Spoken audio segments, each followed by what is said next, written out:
I am the 8th and 9th great-granddaughter of Sarah Hood Bassett.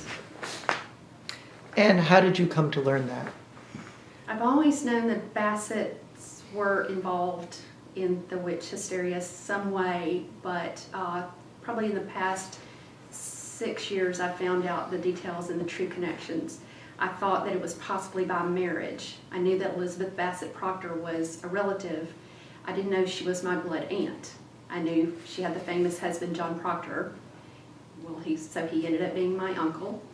And what I didn't know is my own grandmother was in jail, Sarah Hood Bassett. Sarah Hood Bassett was accused of witchcraft and arrested and taken to Boston jail.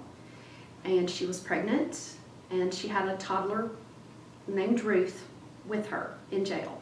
And my mother's name is Ruth, and it's my mother's line.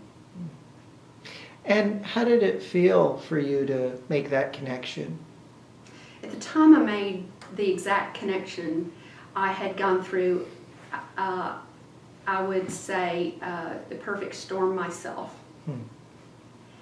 And when I found out that this lady had been through so much, and she survived, it gave me a lot of hope, it gave me a lot of encouragement, and I knew that I was going to survive. I think everyday life, personally, is like that, where people are pointing fingers and blaming, and I personally have tried to be a good person, have a pure heart, take responsibility for choices I've made. Jennifer and I both have always liked to dress as witches, but we're always the cute witches, and I've never believed that these people were witches, our Salem ancestors, even before I didn't know who they were.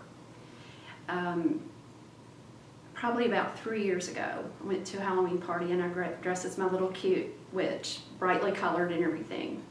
And one of my very best friends shows up in a Puritan garb, and she looked very, very real in her outfit, in a white apron, and she was very stern looking, and she had her face painted kind of whitish green, and she didn't smile. And I didn't know it till I got home and I looked at pictures of the two of us standing together, and she had Salem scrawled in blood on her apron, and I had not noticed that night. And here we are standing together in pictures, and this is later Halloween night that I see this. And I was very hurt. It felt very personal. And I had a conversation with my friends about it.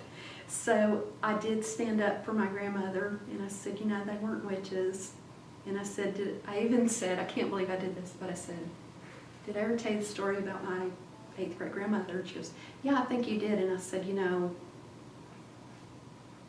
I don't know, it wasn't very mean, but I did point it out to her.